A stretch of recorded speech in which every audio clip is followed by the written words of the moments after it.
Alright, so the next phase of this little project here is that my buddy wanted me to change the fan clutch on here and the thermostat because he's afraid that he was concerned about it getting a little warm when he was pulling a hill with his horse trailer. And now I'm sure he was doing that with the air running, and probably, I would guess, probably overloaded, but you know, who knows. Anyhow, we're going to do that, and we're going to go ahead and replace the thermostat. So, and I give a shout out to my buddy Daddy Tech Ant, who you know, made one of his adventures or journeys to Harbor Freight. Or no, wait a minute, he actually got this off of eBay, I think. But it's a pretty nice looking little light there. And I got another battery powered stick light that's great, you know, to hang across the top of the hood, and it'll shine down on what you're doing. But this light does really good too, for especially for the camera. It works better for the camera. So anyway, first thing we're going to do, they make a special tool to get at that giant nut there on the fan. This one, as you can see, the fan rotates counterclockwise as viewed from the front of the engine. Now, I don't have the tool, so I'll say that in advance, and I just run them off with a air hammer. And so all you haters, go ahead and start flaming. But never had a problem yet. So, and really, who cares, because we're taking it off and it's going to be replaced. So okay, so the fan actually, since it rotates counterclockwise as viewed from the front of the engine, the nut there will come off, you know, counterclockwise. We'll take it off, so it's basically righty-tighty, lefty-loosey. It's not a reverse thread or anything.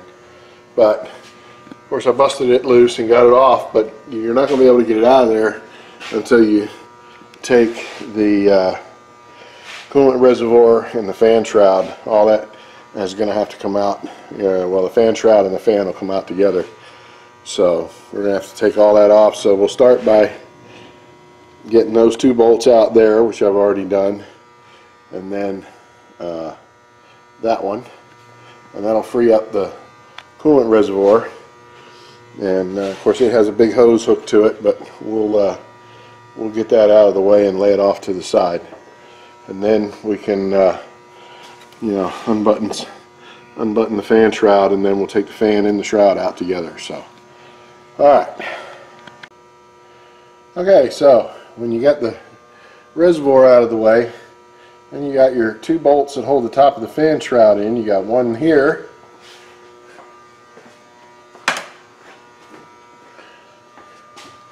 and one right there. So let's get those two guys out of there. Okay. Well, we're going to want to, before we go any further, these two bolts on the top here are all that hold that fan shroud in. They sit down in some clips at the bottom. But before we go to pull this fan shroud out, we really need to go ahead and take this radiator hose and pop it loose. So we might make a little bit of a mess, but as you can see, it's got one of these big giant banjo clamps, or not a banjo, but a spring clamp on it. But I have what I believe to be the ultimate tool for that, and that is this. And I found this. It's like a Lyle tool in the you know, Gee Whiz gadget tool aisle of the auto parts store one day, and I thought, you know what, that's just neater than shit. And what that does is that grabs that little clip, pops it open, it locks and holds it open, so you're not fighting, and then you get it back out of the way, you release the clip, And there you go. That was easy peasy. And then we'll take our hose loose here. Hopefully we won't lose too much fluid and make a horrible mess, but I'm sure we'll lose some. But not too terribly much. Okay, so before we can replace the fan clutch, we have to transfer the actual fan assembly from this fan clutch over here to the new one. And what we have here is 4 13mm bolts, which we will just zip right off of here. Easy peasy. Not a whole lot to them.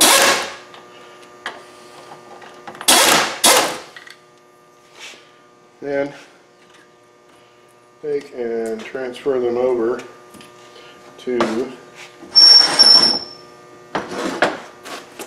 new fan clutch.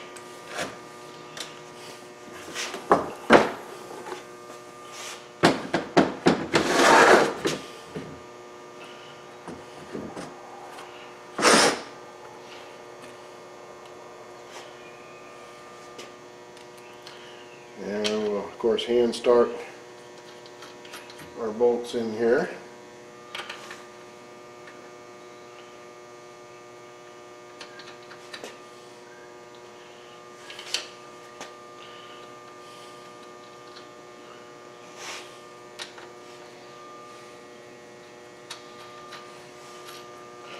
And we'll run them back down.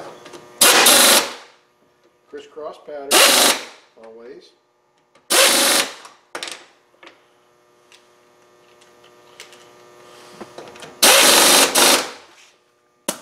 And there you have it. So now that is a bit harder to turn than this one by a little bit. So okay, now with the fan shroud and everything out of here, you can see how easy it is to get to that thermostat housing there. So I'm not even going to bother taking the hose off because I've already got it off of here. And we'll just get those 3 bolts loose. They're 5/16 or 8mm, depending on what side of the pond you're on. And you want to be careful with them. It uses a rubber O-ring as a gasket, so you don't need to tighten the dog crap out of them being so small, because you might break them. And you want to be careful when you take them out. If in the south here, they should come out no sweat. If you live up north in the Rust Belt, they may give you some fuss coming out of there because you got a steel bolt and an aluminum housing, and you get salt and corrosion, and and that's why I don't live in the north anymore.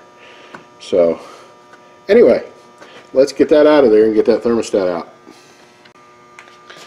Okay, now we're not watching smell-o-vision, so you can't really tell what I'm about to tell you, but it smells. You can tell, you can smell that it's gotten warm at some point in the past since I've seen it last. So, and another thing that's somewhat disheartening is this here. Okay, I don't ever do that. So that means somebody's been in here since I worked on it last. Maybe they had to do something, try and check the thermostat or something. I don't know, but that's not my work. Basically what that is, by the way, for those of you who are not informed, that's RTV. So somebody opened that up, and then once you do that, if that rubber O-ring gets hard after a while, it won't seal again, so somebody goobed it with silicone. So this is basically what you call a gray RTV. So again, that's not my work, but who knows? This truck's had 150 some odd thousand miles put on it practically since I've been had it apart. Let's put it that way. I've obviously seen it a time or two since then, but I worked on it in quite some time. So anyway, we want to try and pop this thing out of here rather gently. Ooh. Oh, hey, that's going to cause a leak. Yeah, we're going to make a mess. Ugh. Hey, that's what mops are for. I'm an acrylic sealer on the floor, so it's not, antifreeze ain't going nowhere. Well, I don't know exactly whether this thermostat's bad or not, but anyhow, we're going to replace it just for good measure. Put a brand new one in. Now I'm putting one in here because I know how he drives this thing. I'm going to put one in here that's a few degrees cooler, and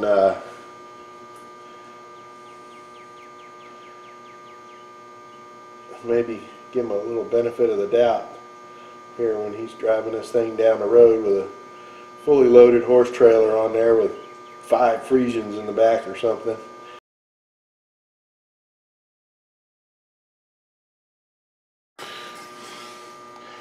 Okay, so we gave that housing just a little bit of a cleanup with the wire wheel there, and now she'll seal real nice on that fresh rubber O-ring, and we'll get her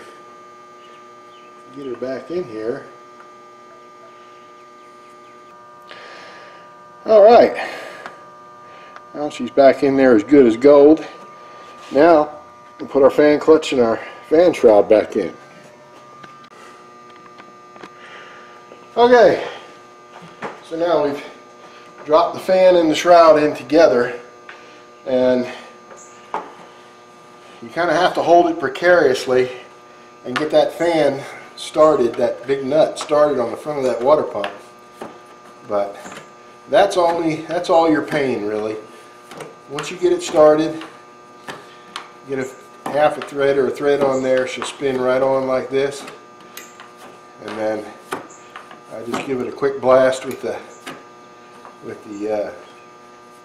air chisel there, the air impact chisel, and she's good to go. We're going to put this back on here, and then we got to line our pins up down here with the ones down at the bottom, and then we can put our bolts back in here.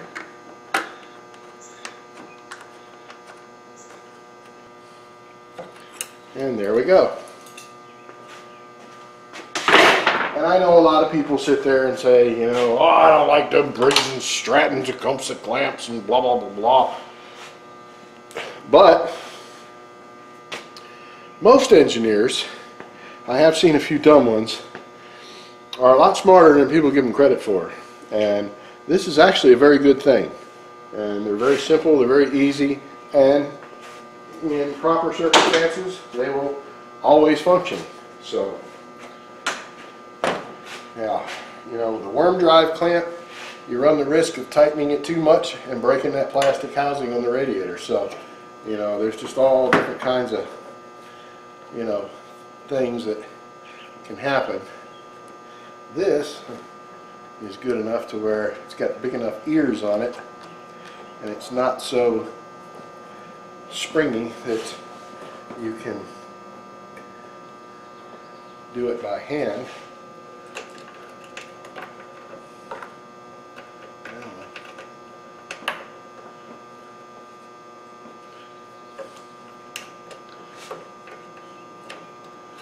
That one started there, and we're going to need our extension again.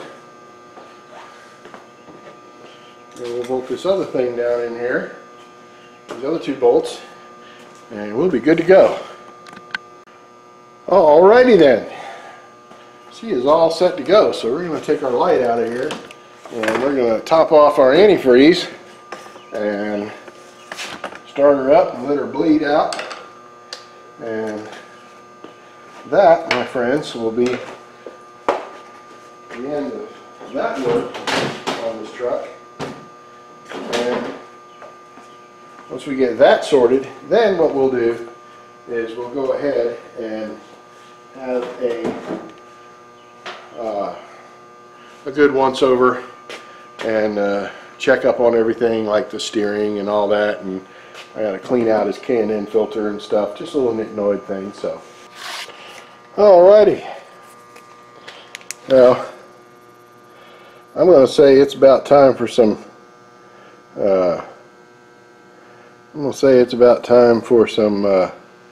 brake pads on this. I guess a little too much light there. Let me turn that down. Plus all this rust from this truck having well, this is a southern truck. It has spent some time up north in Pennsylvania, and you can tell by the rust where everything just flakes off in layers. Now the front calipers appear to be okay, as are the front rotors, but the problem lies in the back, where these back brakes, they're into the metal on this side, and there's just barely any brake pad left on that one. And this over here is even more interesting. This caliper is frozen, and meaning that when you take your foot off the brake, it will not release. And I've only been able to get it to release by pushing it back hard with a pry bar, and it's still dragging. And you can tell this rotor's been cooked. Got a lot of heat checking on it. So I'm going to recommend, of course the brake pads are done, so I'm going to recommend you at least put a set of calipers on the back and 2 new rotors on the back. Especially, man, when you're pulling, you know, I mean, a Frisian, those things are like, what, almost 2,000 pounds, 1,600 pounds. I mean, there's some heavy horses, and you haul 2 or 3 of those in a wagon or a cart and a big old giant, you know, gooseneck trailer. I mean, you're pulling along a lot of weight, and brakes is one thing you don't want a shortcut on. So that's what I'm going to recommend to him. But as far as everything else is looking pretty hunky-dory. You know, the front two rotors aren't too bad. The you know, front calipers, you know, I'm going to recommend he change them, because they're the original calipers, and you know, all the salt he's been driving through, taking this thing up to Pennsylvania and then bringing it back, you know, this caliper here is dragging, and that's probably where his complaint is coming from about the truck not feeling right going down the road. So I'm going to you know, because the steering itself feels pretty tight, I don't see any problems with it, but you know, I'm going to recommend calipers, back rotors, and pads, as these pads are getting close up here too. So anyhow, thanks for watching. That's going to be it for this video, and maybe we'll do another video with the brake work. Not sure yet. So anyway, stay tuned.